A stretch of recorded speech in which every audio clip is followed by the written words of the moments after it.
Okay, now, anybody that's followed my work on the internet since 2007 would be aware that I've got excited about the law.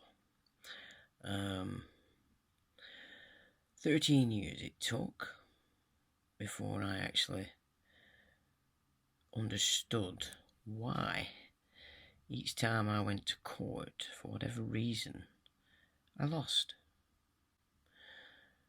And the simple fact is, I was going in there as a slave with law, or at least what I thought was the law. There are two titles being used today. The second title is derived of the original.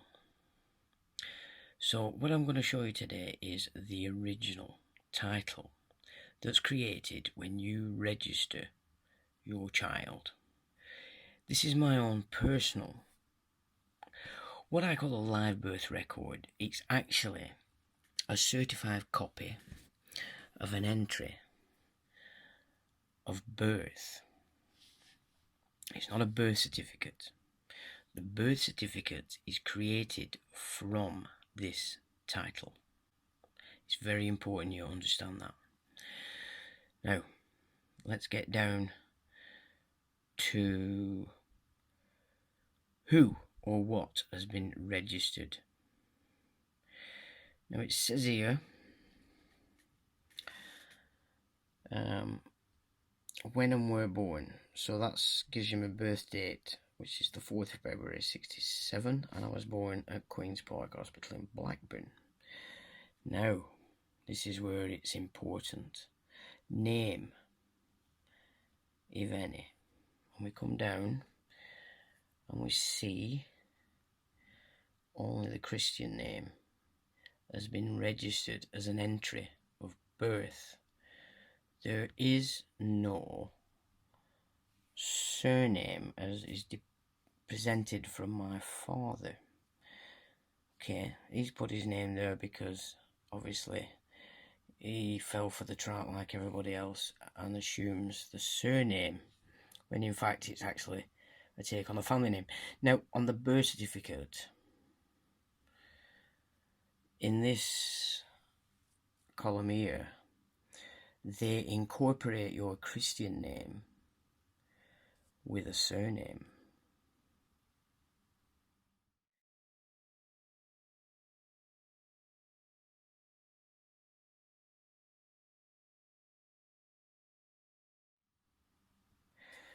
In so doing, you have lost your title through your Christian name. Now, that might sound a bit odd, but it's very important when it comes to law and legal and written documents. So this is the original title that's created when your parents register your birth. But the government don't give you this. They create a second title called a birth certificate that they own under the maxim, he who creates owns. So they issue you then with the birth certificate, which has incorporated with your Christian name a surname.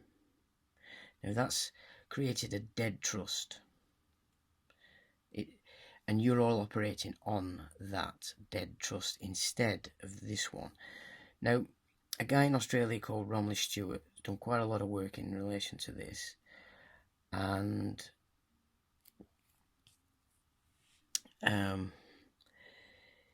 he received his entry of birth or live birth record and had it done and sent to the courts so that there could be no shenanigans. What you need to understand is there's a huge difference in relation to how you are dealt with in this world based entirely on which certificate you are presenting in the world of commerce. Your Christian name, if it puts you in the ecclesiastical jurisdiction, but you are a creditor, this is a credit account of Rome, evidenced in the title being made just with your Christian name. But you don't use that. You're all using the secondary because you failed, as Romilly Stewart presented, to reclaim your key to the door of Rome at the age of 21. The government hold this live birth record in trust, they say, until you are 21, at which point you are supposed to claim this. And then you become a creditor to Rome, as opposed to, from the birth certificate, the debtor to Rome. So that is the difference in law and legal in relation to the title that you are operating on in commerce.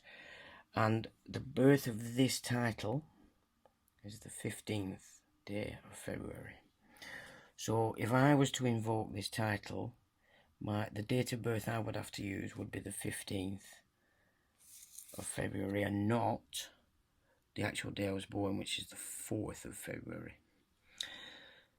Okay, so if you understand, so the trick is, this is the certificate you all need to be claiming as your right. This is the certificate that the state recognises your position in relation to the land, the law of the land. Okay, it's very important. On the birth certificate, which you're all operating on, which does tell you not to use as a form of ID, you are a debtor. You are in consensual servitude, or you are servicing the debt of your master, which in England or Britain is the UK government, because it created the secondary title and therefore it owns it. If you use that title, you are classed as an employee of the government. Here, you're out of the fiction, as it were, of commerce, and you're under the ecclesiastical. So the jurisdiction you claim from this title is the ecclesiastical jurisdiction. So you're not actually in admiralty commercial law as you are if you end up going to a magistrate and any court that's operational today in the West. You're already a defendant, you're defending yourself. Here, you're a man under the canon, and anybody wants to make a claim against you, they have to prove that claim. Under the birth certificate, as a defendant, you're charged with an offence, and straight away then you are classed as guilty until you prove yourself innocent, which is why you are defending yourself, the defendant. Yeah? Totally different jurisdictions. Completely different jurisdictions. Here you are a creditor, and on a birth certificate you are the debtor. This is why you're being fined, it's why you're being taxed. It's basically, you're an employee of the government. Government legislation is only the rules for government employees. So you are an employee of the government and you are subject to the servitude that they are demanding. And this is global. This is the system they're setting in. They want you all off this record, off this title, and on the one they've procured, which is the birth certificate. Very important that we understand this stuff, because this is the remedy. People need to reclaim the birthright, and then we can instruct Rome. We can instruct Rome because we are a credit account.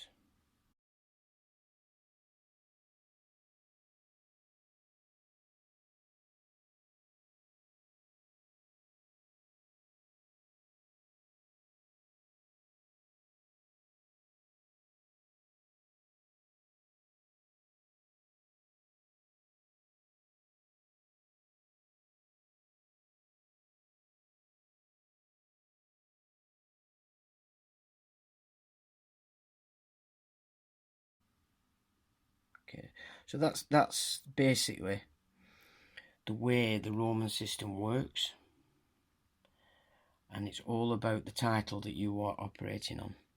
So once you get your entry of birth, your live birth record, you can present the facts to the Crown, and you are off the radar in relation to all this statutory United Nations, European Union bullshit that's basically coming out from the banks, because obviously the banks, they are using these titles.